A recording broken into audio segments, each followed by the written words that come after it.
Oh, good morning, good afternoon, and good evening, everybody.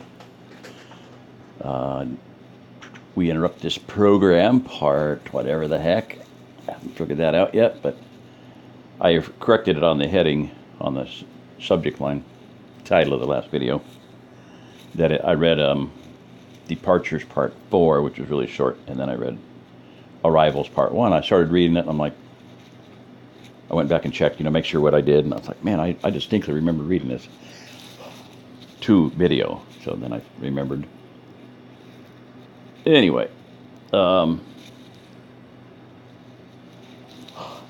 Georgie's not feeling good, so I'm going to go ahead and just do some video and call it a night. Do a couple readings.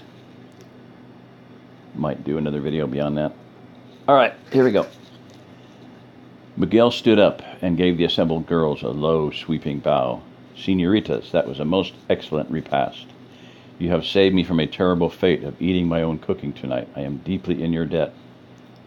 The girls giggled, and Heather said, But Mr. Miguel, we're not done yet. There's still dessert to come. John's eyebrows quirked, and he said, Dessert? Sounds like a capital idea to me. Melinda giggled and went into the kitchen with Brittany.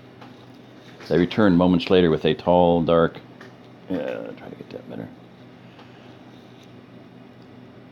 Chocolate cake studded with precisely ordered pecan halves. Brittany had capped a metal can that she had unlidded to reveal a straw-colored homemade ice cream. Miguel's eyes widened and then exclaimed, Caramba, what a cake. You made it yourselves? And the ice cream, too? John laughed. You should see what these girls get up to being trapped in the house for so long by the weather. I have to admit, I have to limit how much baking they do to keep from running through our stores too fast. If we didn't all work so hard, we'd be positively rotund. Nothing like having your own cow for making ice cream. Too bad we don't have more vanilla. Actually, Uncle John, Heather hesitantly spoke, that's not straight vanilla ice cream. We're getting low on extract, so this time we used a little of your whiskey and made vanilla bourbon flavor. You were in court, so I called Aunt Anne at work, and she said that it would be okay. With a look of mock outrage on his face, the man whirled to confront his wife, and she laughed. Oh, don't you look annoyed at me, John Horn. If you'd bought more extract instead of spending it all on whiskey, we'd have plenty for the ice cream. He grinned and looked pointedly at the girls. All I can say is that it had better be good. Now don't stand there looking smug. Start passing out the goods before the ice cream melts. Heather sliced the cake while Brittany dipped the ice cream and Melinda handed round the bowls, giving the first to Miguel. He took a bite of the deep, dark cake and closed his eyes. Ah, yes, what a cake. He looked at John, then said, My friend, what a fortunate man you are to have such children in your household. But you are woefully short of strong backs to help you in your labors. Perhaps you'd care to trade, say, Heather for my youngest son, Alberto? He could help you with the heavy work, and Heather could make cakes for me. He winked at Heather's father. Lisa spoke up and said, Oh, no, you don't, Miguel Alvarez. I've heard about Latin men. Besides, what would Carolita say? Miguel adopted a tragic expression and said, Alas, but you are right, Senora. Carolita, she is a strong-willed and hot-tempered woman. It would soon lead to tragedy for the Alvarez men, I'm afraid. Luke smiled broadly and cut his eyes at Lisa briefly while facing away from Heather. Oh, I don't know, Miguel. There may be a solution to your problem after all. Is not Roberto a man now and marriageable? Perhaps something could be arranged? Heather looked thunderstruck. Daddy, she said in a horrified tone.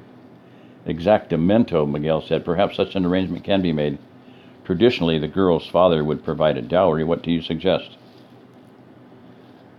A crafty look came over the doctor's face. Well, actually, in this case, with Heather being such an excellent cook and having somewhat less than plain features. Daddy, less than plain features, my foot, his daughter snorted. Why? Hush, daughter, her father commanded. I am bargaining with the father of a potential suitor. The faces of all of the women around the table began to cloud, but Luke pressed on intrepidly. Actually, in view of the circumstances, I suggest that it is you who should offer a groom's price for the bride. Miguel looked disconsolate and said, Very well. What must be, must be. Will you accept an offer in cattle, or do you require camels or sheep? Such livestock will take time to collect. Cattle? Heather said in outrage. Camels, sheep, Daddy, you're not going to trade me off for livestock. Never did like camels, Luke responded. Had one spit on me in Egypt once. Cattle will do. 12 young heifers in exchange for my prying young heifer would suffice, I believe. The rest of his words were lost as dish towels and napkins thrown by the females wrapped around his head and the men burst out laughing. Really, Mom, Heather said exasperatedly. Did you hear that? Trade me off for cattle and sheep? Her mother gazed levelly at her husband, a glint in her eye. It's just an unfortunate trait when it comes to boys, I mean men, that breaks out from time to time. If we hadn't stopped it when we did, they'd be growing hair all over and grunting before long. It's just a cross that we women must bear in order to perpetuate the species. John took another spoonful of cake and ice cream and said, Heather, you are quite forgiven for taking liberties with my whiskey. This is excellent. Miguel looked thoughtful as he ate more of his cake and then finally said, I have a real proposition I would like to make to Heather and Melinda and Brittany as well. Heather looked sharply at him, as did Brittany and Melinda, but Lisa and Anne looked interested. What have you got in mind, Miguel? It's a business proposition, actually. This cake is excellent, as was the bread we had with our meal. As you know, it is very difficult to get convenience foods of any description now. Many times I have problems even getting ordinary loaf bread. What I am proposing is to give your girls here a chance to earn some money if they like. I will supply the necessary ingredients, perhaps even some of the equipment if necessary, and the girls make them into such items as cakes, pies, and other comestibles as would be good to sell in my store. I believe I could get quite a markup on something as good as the cake, which would allow us both to profit in the venture. I would, of course, pay them for their work and something to Anne and John for the use of their kitchen.